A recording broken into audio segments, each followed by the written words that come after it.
É muito difícil que Deus nos ajude.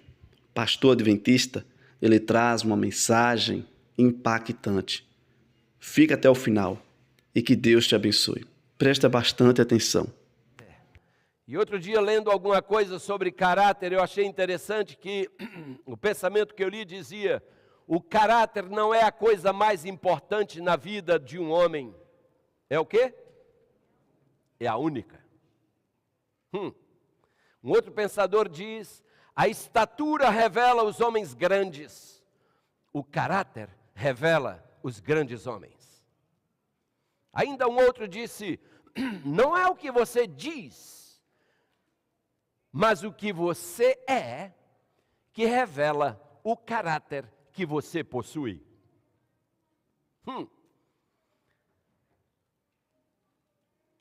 Irmãos, um outro pensamento ainda dizia: sua reputação é o resultado daquilo que as pessoas pensam a seu respeito. Seu caráter é a expressão daquilo que você de fato é.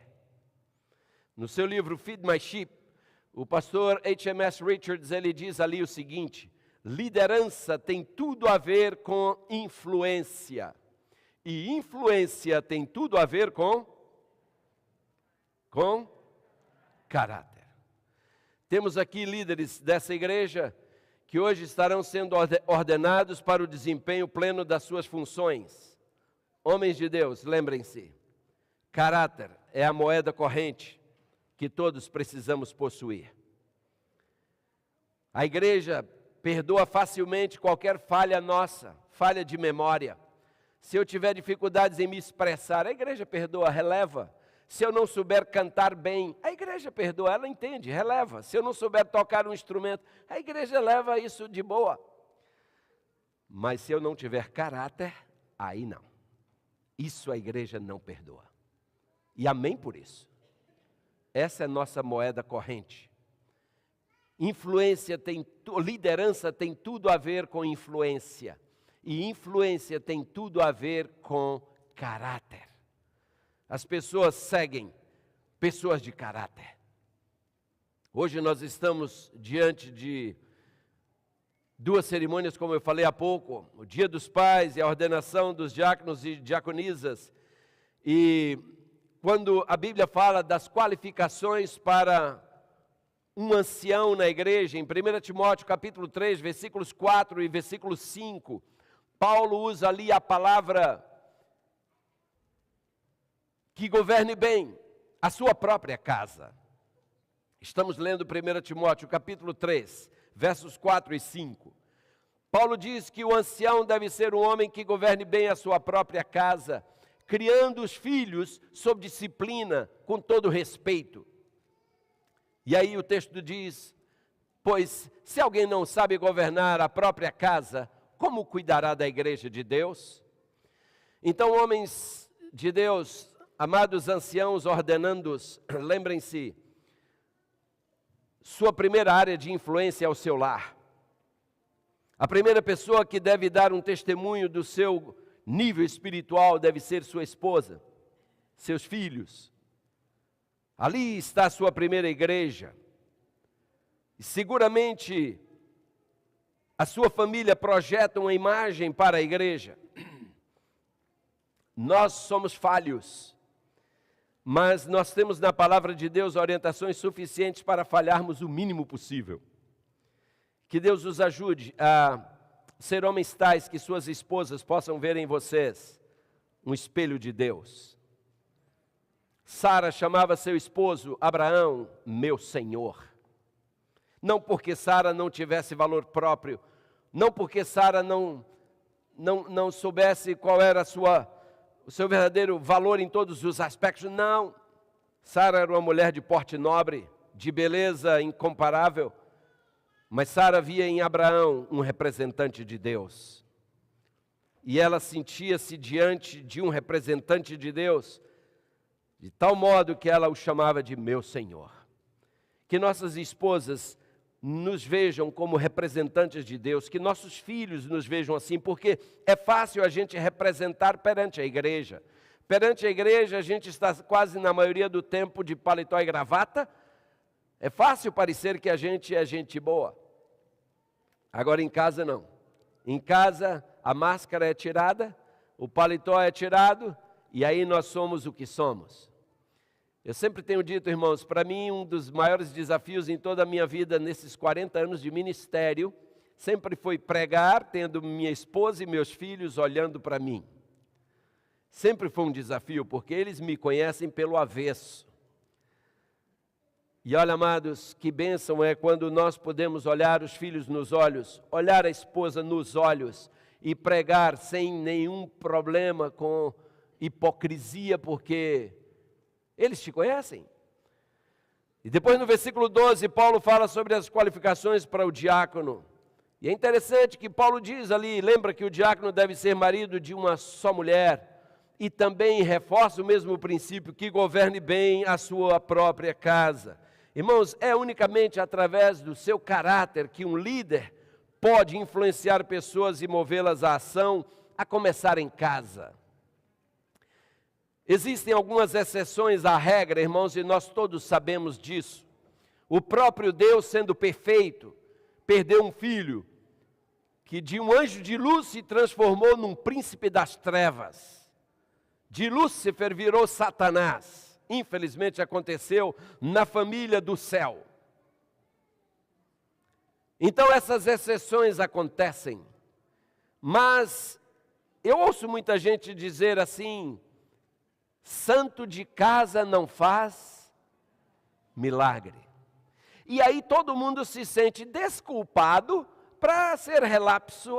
Sabe como é? Santo de casa não faz milagre, então já que é assim, escute. Quando o santo de casa não faz milagre, na maioria das vezes, esse santo não faz milagre porque ele não é santo.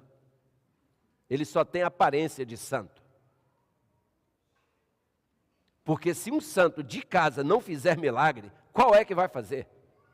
Ninguém tem mais acesso ao coração de minha esposa do que eu.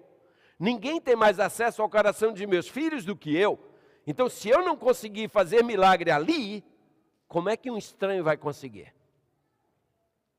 Agora acontece, irmãos, que para o santo de casa fazer milagre, o santo tem que ser santo. Tem que ser exemplo. E líderes da minha igreja, diáconos e anciãos, se o diabo já tenta, se ele provoca, se ele prova o membro comum, imagine um líder. Imagine. Por isso nós também temos que orar mais do que o membro regular ora. Nós temos que ler a Bíblia mais do que o membro regular lê. Nós temos que estar presentes na igreja com maior frequência do que o membro regular. Nós temos que ter uma comunhão com Deus mais íntima do que o membro regular. Porque o diabo nos ataca mais. É importante nós nos consagrarmos e consagrarmos nossa família a Deus todas as manhãs.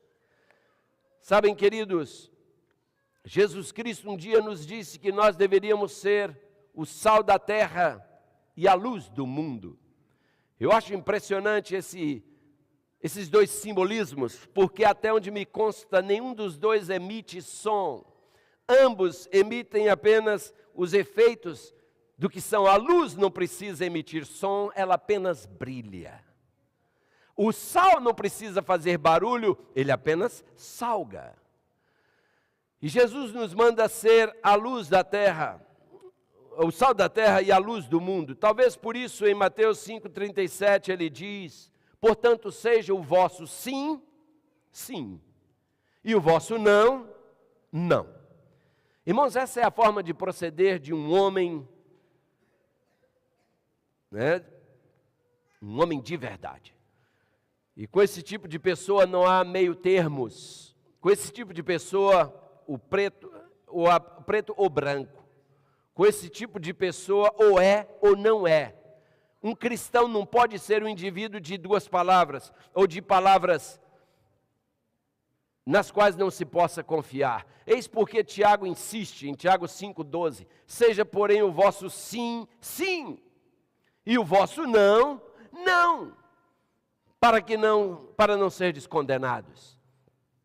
Isso começa dentro de nossas casas. Se como lemos no livro Educação, a maior necessidade do mundo hoje é a de homens, eu estou seguro de que a maioria dos senhores concordariam comigo, se não todos, de que a maior necessidade da igreja é a de homens e mulheres de Deus.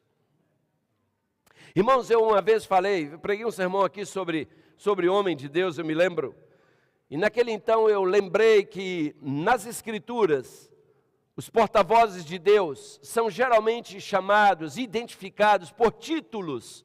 Você encontra na Bíblia profetas, você encontra o título sacerdotes, você encontra o título evangelistas, você encontra o título anciãos, você encontra o título diáconos, você encontra na Bíblia o título pastores. Agora é interessante que todos esses títulos aí, queridos, têm a ver com a função que cada um desses exerce. Agora, tem um título na Bíblia que tem a ver com o caráter. E esse título é Homem de Deus.